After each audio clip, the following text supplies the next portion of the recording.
Si tu m'as donné ta vie, je te donne la mienne. Dans le froid de la nuit, mon cœur t'appartient. Et quand la tristesse arrive, je sais tu es là, toujours près de moi. Bon jeudi, bienvenue à votre émission La Victoire de l'amour. J'espère que vous allez bien ce matin. Comme on le fait tous les jeudis, on rejoint quelqu'un qu'on apprécie beaucoup, Marcia.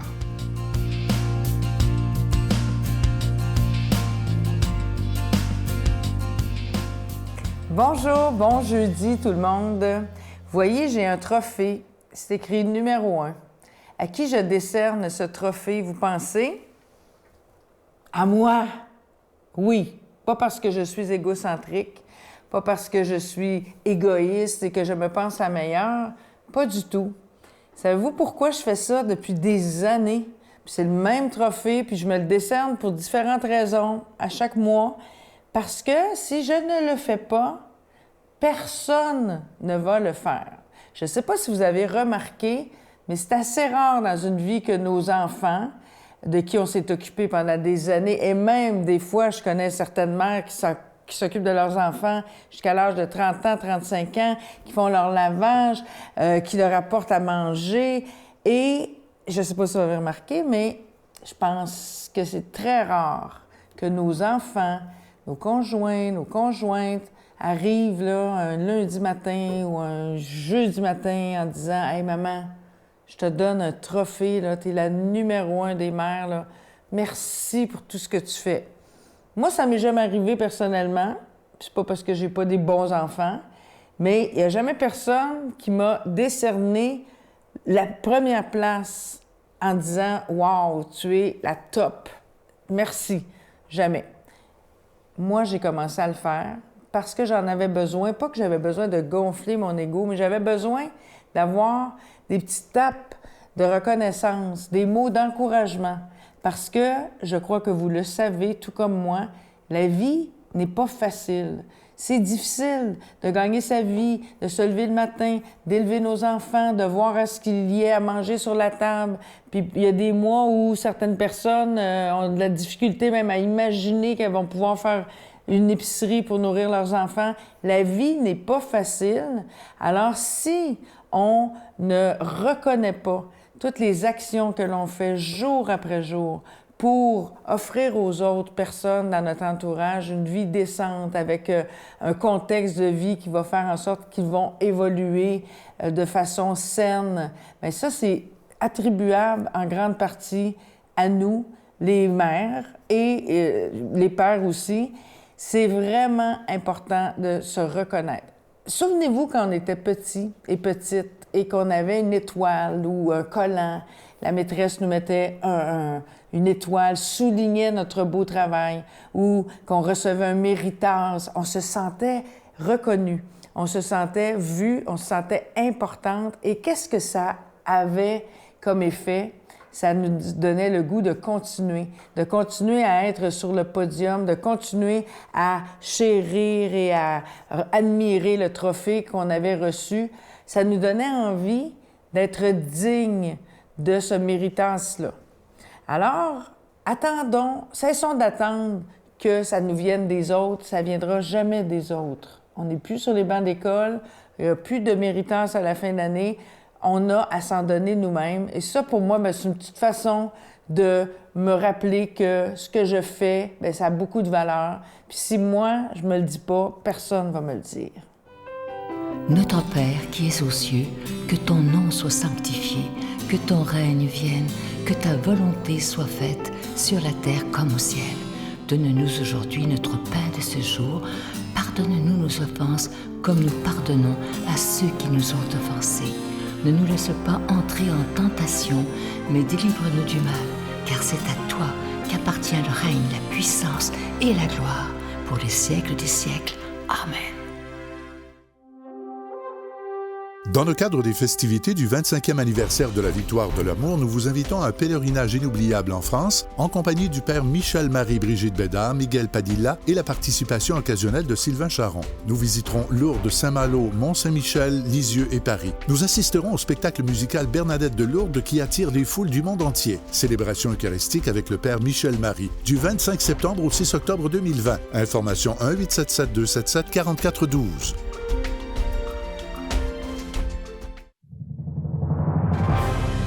En compagnie du père Michel-Marie, Marcia Pilote, Sœur Angèle, Éloi Gillard, Stéphane Roy, Brigitte Bédard et Sylvain Charon. En chanson, Mélissa Bédard, Jean-Pierre Fumanti, Jessica Poulain et Miguel Padilla. Et un mini-spectacle de l'unique Natacha Saint-Pierre et Grégory Turpin. Les 6 et 7 juin 2020 à 13h et 19h à la salle Maurice-Aubry de Sherbrooke. Réservez rapidement au 514-523-4433 ou sans frais au 1-888-811-9291. Nous sommes toujours en plein carême 2020. Je prends le temps de solliciter votre aide pour le ministère de la Victoire de l'Amour. Vous savez que quand c'est le carême, il n'y a pas de cadeau du mois. Ce qu'on vous demande, c'est de donner tout à fait gratuitement en disant au Seigneur, moi, je veux être un protecteur de la foi. Vous savez comme moi, si vous regardez ce qui se passe dans notre société, que tout est fait pour que le message de Jésus soit oublié. Mais nous, on fait tout depuis plus de 25 ans maintenant avec vous, avec votre aide, pour que son message soit entendu, comme lui-même nous le demande dans l'Évangile lorsqu'il dit « Allez de par toutes les nations annoncer la bonne nouvelle » et quoi de plus rapide pour annoncer la bonne nouvelle que la télévision et Internet. Alors, merci de tout cœur d'être des protecteurs de la foi par votre générosité. Je vous donne l'adresse. La Victoire de l'Amour, case postale 120, succursale Boucherville à Boucherville, le J4B 5E6. Je vous la redonne. La Victoire de l'Amour, case postale 120, succursale Boucherville à Boucherville, le J4B 5E6. Également par téléphone, par carte de crédit du lundi au vendredi de 8h30 à 16h30 dans le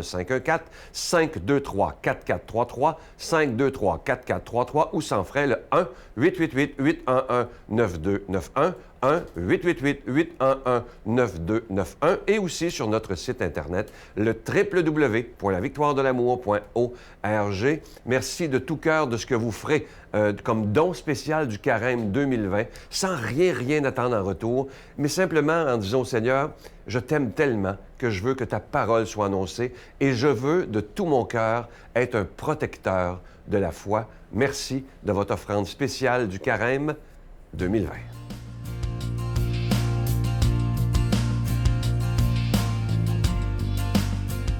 Mon Dieu, donnez-moi la sérénité d'accepter les choses que je ne peux changer, le courage de changer les choses que je peux et la sagesse d'en connaître la différence. Amen. Aujourd'hui, la parole de Dieu est proclamée par quelqu'un qu'on apprécie beaucoup pour son dynamisme, Geneviève.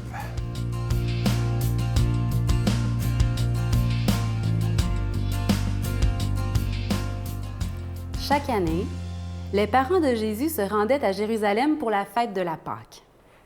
Quand il eut 12 ans, ils montèrent en pèlerinage suivant la coutume. À la fin de la fête, comme ils s'en retournaient, le jeune Jésus resta à Jérusalem à l'insu de ses parents. Pensant qu'il était dans le convoi des pèlerins, ils firent une journée de route avant de le chercher parmi leurs parents et connaissances. Ne le trouvant pas, ils retournèrent à Jérusalem en continuant à le chercher. C'est au bout de 3 jours qu'ils le trouvèrent dans le temple, assis au milieu des docteurs de la loi.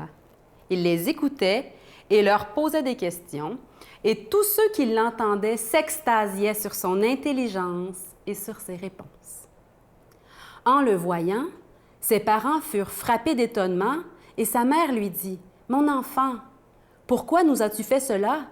Vois comme ton père et moi nous avons souffert en te cherchant. » Il leur dit, « Comment se fait-il que vous m'ayez cherché? Ne saviez-vous pas qu'il me faut être chez mon père? » Mais ils ne comprirent pas ce qu'il leur disait. Il descendit avec eux pour se rendre à Nazareth, et il leur était soumis. Sa mère gardait dans son cœur tous ces événements. Quant à Jésus, il grandissait en sagesse, en taille et en grâce devant Dieu et devant les hommes. Aujourd'hui, c'est une grande fête pour moi. C'est la fête de Saint Joseph. C'est le patron du Canada, notre patron principal. Ça veut dire qu'on peut tout lui demander, en fait. C'est notre patron. C'est à lui qu'on doit s'adresser. Bien, on peut s'adresser directement à Dieu, évidemment. Évidemment. Il est juste là pour intercéder pour nous. Comme un intercesseur, comme un bon parrain, comme un... Hein? Lui, il a souci de nous et il veut nous aider. Saint Joseph, je l'aime d'un amour indescriptible. Il m'a tellement... Moi, je suis pas superstitieuse. Moi, je passe en dessous des échelles, puis les chats noirs, ça me fait pas peur, puis je suis loin d'être superstitieuse. Mais l'intercession des saints, ça, j'y crois. « Oh, Saint Joseph, trouve-moi une place de stationnement là, quand je suis en ville puis que je suis stressée. » Bien, je trouve la bonne place pour moi à tout coup. Mais j'ai un profond amour de Saint-Joseph, c'est pas pour rien. Un jour, j'étais à Montréal, à l'Oratoire Saint-Joseph, un endroit qu'il faut absolument visiter une fois dans sa vie si on n'y est jamais allé. Et en bas, c'est pas au sous-sol, mais bon, il y a un grand couloir, puis de chaque côté, il y a des hôtels à Saint-Joseph. Saint-Joseph, patron des mourants, patron des travailleurs, patron de la bonne mort. Et j'ai eu la joie d'avoir, je pense que j'avais plus qu'une heure devant moi, et j'ai vraiment pris le temps, j'étais toute seule, et j'ai pris tout ce temps-là avec Saint-Joseph, et j'ai fait le tour de toutes les stèles. Et j'étais là debout devant, c'est une sculpture en pierre, là, et puis j'étais devant Saint-Joseph, puis j'y confiais. Alors, tous ceux qui... Bon, Saint-Joseph, patron des travailleurs, bien, j'y confiais tous les travailleurs, tous les patrons, tous les employés, tous les syndicats, tout ce qui concerne le travail pour moi et pour les autres, pour mon entourage, etc. Pareil pour les malades. Saint-Joseph, il intercède dans tous les domaines de notre vie parce que c'était un papa ordinaire. Je pense que l'humilité de Saint-Joseph me touche au plus haut point. Tu sais, Jésus, quand il a dit « Pourquoi vous m'avez cherché? » C'est évident qu'il fallait que je sois chez mon Père. Saint-Joseph, je ne sais pas comment il a pris ça, mais je me plais à l'imaginer prendre ça humblement en disant « C'est vrai, moi je suis un serviteur, je suis un ami de Dieu, je suis un protecteur de Jésus, mais je ne suis pas son Père. Je fais comme si j'étais son Père. » Mais il est humble, il connaît la vérité de son... Et il a soin de Jésus. Et il a soin de nous comme il a eu soin de Jésus. C'est vraiment comme un papa pour moi. Et je suis certaine qu'il est prêt à ce même débordement d'attention, de délicatesse, de soucis, tu sais, pour chacun de nous, comme il l'est pour moi. Je dis souvent ça, mais l'audace de demander à nos amis du ciel. Osons demander. Je dis souvent ça parce que j'y crois. Puis pour moi, ça marche. Puis on dirait qu'à chaque fois que je demande des grandes affaires puis que ça m'arrive, c'est comme si le Seigneur me disait « T'as pas encore assez demandé, demande donc encore plus grand, voir. » Laissons Saint-Joseph déborder de sa paternelle affection sur chacun de nous aujourd'hui.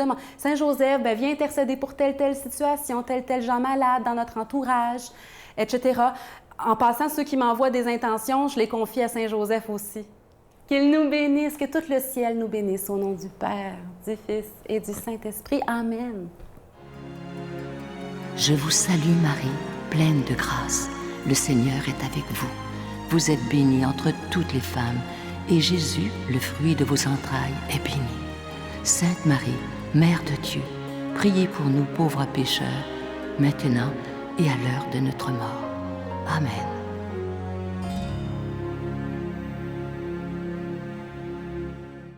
Je vous laisse avec une belle pensée qui dit ceci. Elle est très belle et très, très vraie. C'est court, écoutez bien. Quelquefois, Dieu ne change pas ta situation, car il veut d'abord changer ton cœur. Vous savez, il y a parfois des gens qui disent « Ah, il me semble que le Seigneur ne me répond pas, je ne suis jamais exaucé. » Peut-être qu'avant de vous exaucer ou de m'exaucer, il veut changer nos cœurs. Je vous souhaite une magnifique journée et je vous attends comme toujours demain matin. Là, je suis marié, j'ai ma femme, c'est elle que je devrais voir venue, c'est elle que je devrais désirer, c'est elle qui devrait m'exciter, c'est elle que j'ai besoin dans ma vie, pas toutes les autres partout. Là. Oh Jésus, mon Sauveur, Seigneur.